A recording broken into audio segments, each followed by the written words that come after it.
It is pleasing to the gods to see a man honored by his enemies. And such a beautiful enemy.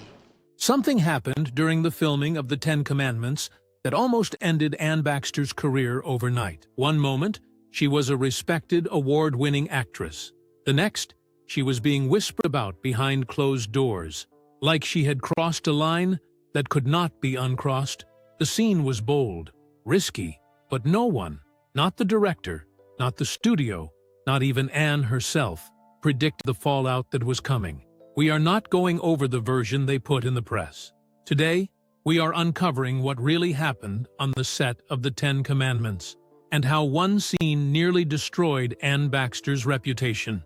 Stay with me, because the truth is more shocking than you could ever imagine. Before the whispers, before the scene that nearly ended everything, Anne Baxter was untouchable.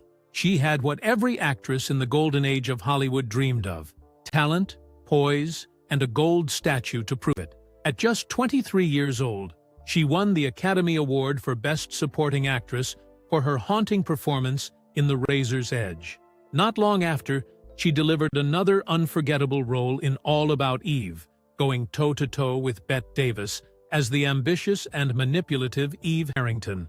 It was clear, Anne Baxter was not just another starlet. She was a serious actress with serious power. But Anne's image in the industry had limits. She was respected, yes, revered even, but she was not considered dangerous. She was not marketed as a symbol or cast for shock value. Studios relied on her to deliver elegance, emotional weight, and sophistication. For years, that mold worked just fine. She had climbed her way up Hollywood's brutal ladder and earned a reputation as one of the smartest and most capable performers on the screen. Nothing about her career hinted at controversy. Until the Ten Commandments. By the time director Cecil B. DeMille began casting for his biblical epic, Anne had already become a favorite of film critics and a familiar face to post-war audiences. But she was also at a crossroads. The kind of roles she was being offered were beginning to shift. Younger starlets were taking over the ingenue parts, and the industry was beginning to evolve. So when DeMille, one of the most respected and powerful directors of his time, handpicked Anne for the role of Queen Nefertari, it was more than just an opportunity. It was a lifeline. She took the offer without hesitation, not because the role was safe, but because it was not. For the first time in her career, Anne Baxter would be seen not as the sophisticated schemer or the emotionally tormented wife, but as a queen, seductive, commanding, and dangerous. It was a major image shift, and it was exactly what DeMille wanted. But Anne had reservations. She was proud of her acting, not her looks. She had never been cast based on her figure, and she knew what the part of Nefertari would require: lavish costumes, bare shoulders, intense stares. The character was designed to smolder. And in 1956, when the Ten Commandments was released, that kind of on-screen heat came with consequences. Still, Anne said yes. She trusted the director. She trusted the film. And more than anything, she trusted that her performance would speak louder than the costumes.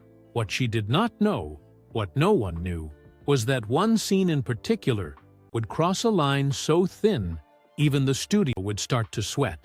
And once that footage hit the screen, there was no going back. The role of Queen Nefertari came with power, prestige, and pressure. From the moment Anne Baxter stepped onto the soundstage in costume, she felt it. The makeup was bold, the jewelry was extravagant, but it was the wardrobe that turned heads, and not just the ones behind the camera. Anne's costumes were designed to be opulent and sensual, reflecting the queen's seductive hold over Ramesses. But as the fittings went on, something became clear. This was not the usual DeMille drama. The dresses were cut lower, the fabrics thinner, the structure tighter. It was all technically within the guidelines of the time, just barely, but it pushed boundaries.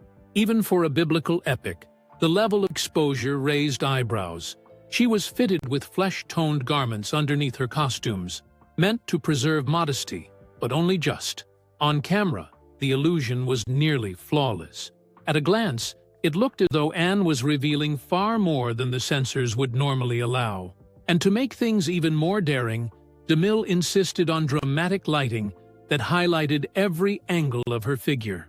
There was one particular scene, short but unforgettable, where Anne stood in a sheer gold-accented gown under intense, glowing stage light. Her body was partially silhouetted, and though technically covered, the scene created an illusion of full exposure. The camera lingered, the music swelled, and the moment left almost everyone who watched it stunned. Anne herself later admitted she felt vulnerable during that shoot. She had always approached her work from a place of craft, of dialogue, expression, and emotional range. But in that scene, it was not her voice or her eyes carrying the weight. It was her body. And no matter how elegant the costume design was, she could feel that the scene went further than anything she had ever done before. DeMille, of course, stood by his vision. To him, Nefertari was a woman of power and control, and her appearance was a weapon, not just for seduction, but for dominance. Anne understood that on an artistic level. She respected the character, but there was no denying the risk. People on set whispered. The studio heads were reportedly divided. Some loved the daring presentation, while others worried that DeMille had gone too far. It was not just a matter of taste. There were rules, after all. The Motion Picture Production Code, known as the Hays Code, had been in effect since the 1930s, and even though things had begun to loosen slightly in the 1950s, there were still clear restrictions around how much skin could be shown, especially in a religious film. But DeMille was known for towing the line. He had clashed with censors before, and more often than not, he got away with it. This time, however, it was not just about the film. It was about the actress. Some insiders began to voice concerns that Anne Baxter's role might attract the wrong kind of attention, that her reputation, one built on depth and dignity, would take a hit. The studio began bracing for potential backlash, and as rumors about the scene started circulating ahead of the premiere, that fear only grew stronger. And the thing is, the whispers were just beginning. Trouble rarely starts with an explosion. It starts with whispers. And once word got out about Anne Baxter's scene, those whispers turned into quiet panic. Executives at Paramount were no strangers to pushing boundaries, especially with a director like Cecil B. DeMille at the helm. But this time, the pushback was different. It was not just about nudity or costumes. It was about how Anne Baxter, an actress known for subtlety and class, was suddenly at the center of something far more provocative than anyone expected. Internally, there was division. Some producers were confident the scene would be viewed as tasteful and artistic, a powerful moment for a powerful character. But others were not so sure. They saw trouble coming. There was concern that religious groups would take offense, that moral watchdogs would zero in on this moment and paint it as indecent, and perhaps most worrying of all, that Anne herself would be the one held responsible. The risk was not just reputational. There were conversations about damage control. Some insiders claimed that the studio discussed softening the marketing around her character, or reducing her presence in early promotional material. There was even quiet talk about whether the scene should be cut altogether. But DeMille was not budging. He had final cut approval, and he knew what he wanted. He believed the scene was essential to the character's power, and he was willing to defend it. Still, the tension was undeniable. Behind the scenes, calls were being made to industry advisors and press agents. Should they prepare for outrage? Would there be boycotts? Was Anne's image strong enough to weather the blowback if things went sideways? It did not help that the rumor mill was already spinning.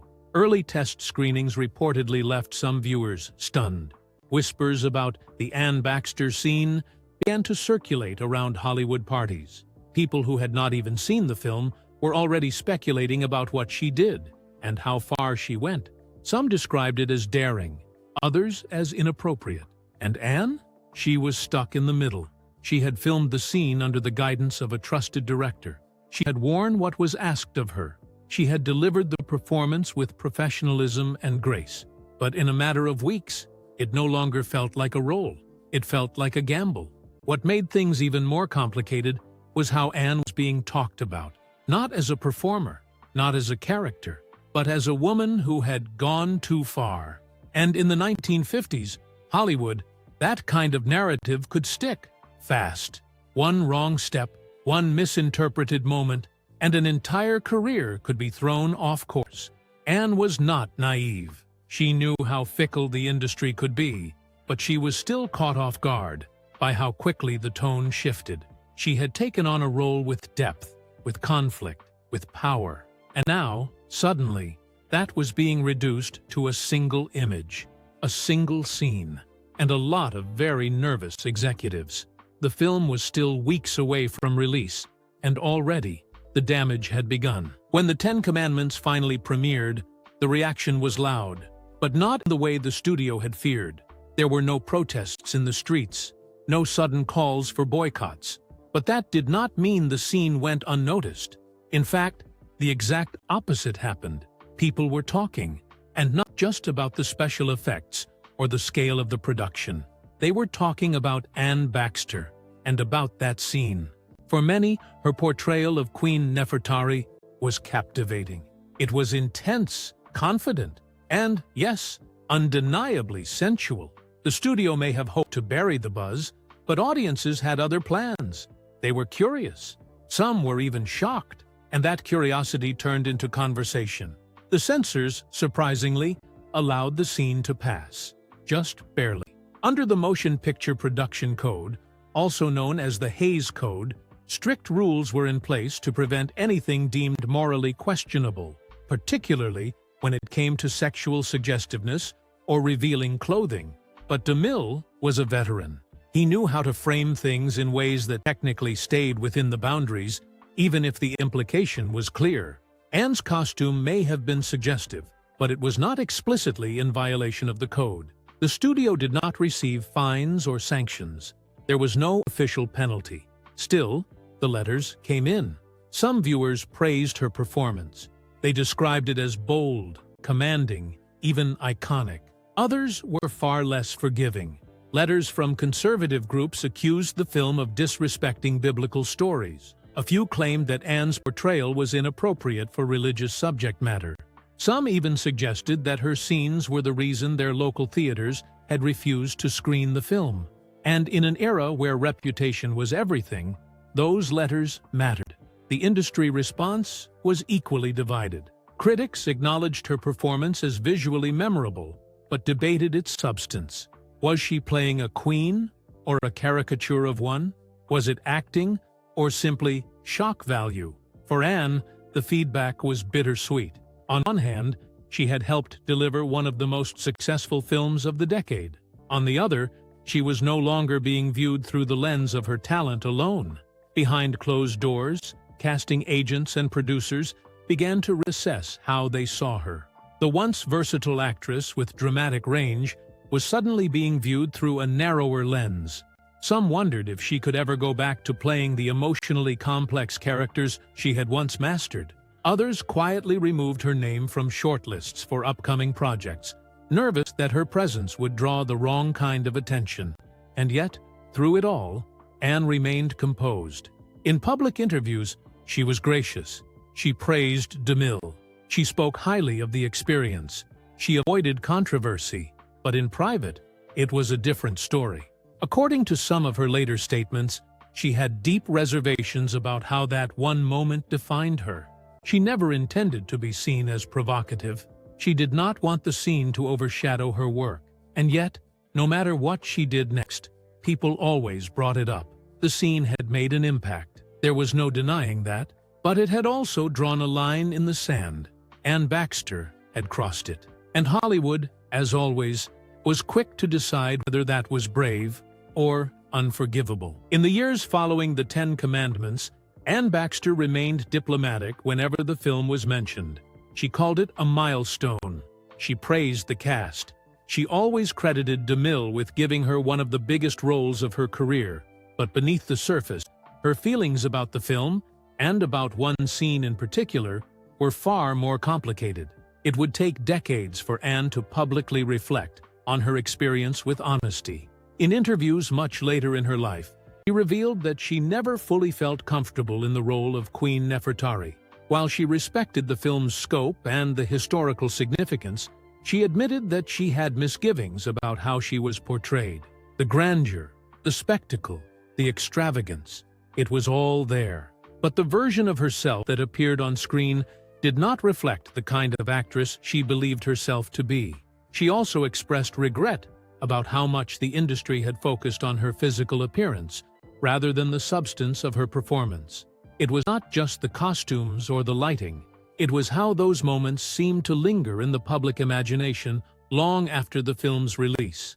While fans remembered the drama of Moses parting the Red Sea or the thunderous voice of God, many still brought up that scene. The scene that, to Anne, had become a distraction from everything else she had worked so hard to build. For someone who had once stood beside Bette Davis and commanded the stage with little more than a look, it was a bitter realization.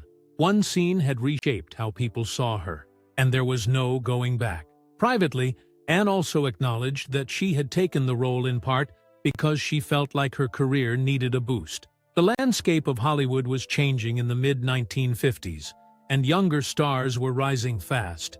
For an actress who had started in her teens and peaked early, the pressure to stay relevant was real. The Ten Commandments offered a chance to be part of something timeless. But in chasing that opportunity, she found herself stepping into unfamiliar territory. And ultimately, one she would struggle to reconcile. It was not just about the scene itself. It was about how the industry punished women for stepping outside the image it had built for them. Anne had spent years proving her worth as a dramatic actress. And yet, one moment, filmed under the direction of a man she admired, in a costume she did not choose, threatened to erase it all. To her credit, Anne never lashed out publicly. She never blamed DeMille, and she never turned her back on the film. But those close to her say she carried the weight of that moment quietly. And, for a long time, she had done what was asked of her. She had delivered the performance with total professionalism. And still, somehow, she was the one who paid the price. The controversy never officially ended. There was no moment where the industry stood up and said Anne Baxter had been forgiven. No public statement, no grand return to form. Instead, like many actresses whose image had been complicated by a single choice, she simply faded from the spotlight. Not overnight, but gradually, deliberately. In the years following the Ten Commandments, Anne found fewer opportunities in major studio films. Whether that was by choice or by circumstance is still debated, but what is certain is that her screen presence began to shift. She moved toward quieter roles, smaller productions, and eventually, television. And it was in television, that so-called second-tier medium of the time, where she found a surprising kind of freedom. Free from the pressure of blockbuster roles and controlling studio contracts, Anne was finally able to perform on her own terms. She appeared in The Alfred Hitchcock Hour, Batman, and dozens of other shows that allowed her to explore new characters and flex her range once again. Not as a symbol, not as a scandal, but as an actress. By the 1970s, she returned to the stage in a stunning full-circle moment. She took the lead in Applause, the Broadway musical adaptation of All About Eve. This time, she played Margot Channing, the very role Bette Davis had portrayed opposite her decades earlier. It was more than just a part. It was a quiet reclamation of her legacy. Anne's final role came in the 1980s, when she joined the cast of the television series Hotel, where she played Victoria Cabot, until her passing in 1985. It was a calm ending to a career that had known intense highs and some unexpected lows. A career that, for a time, had nearly been defined by a single moment on screen. But that moment never fully erased her. Despite what the studio feared, despite the backlash, Anne Baxter endured. She did not retreat. She did not self-destruct. She simply kept working. In smaller ways, perhaps, but always with purpose. Her story is a quiet reminder of what Hollywood rarely admits, that talent alone is never enough. That perception can be reshaped in a single frame. And that for women in the spotlight, especially those who dare to step outside their assigned roles, The price of one bold choice can echo for years. Anne Baxter made that choice, and she lived with it, but she never let it define her completely. Anne Baxter's story is not just about one scene, it is about the power Hollywood holds over the people it claims to celebrate. One moment nearly changed everything for her, but she kept going, quietly rebuilding her legacy on her own terms. She never apologized for the role, and she never let it define her. So the next time you watch The Ten Commandments, remember, behind the glamour was a woman who took a risk and paid the price. If you found this story eye-opening, be sure to like, subscribe, and share. There is more truth to uncover.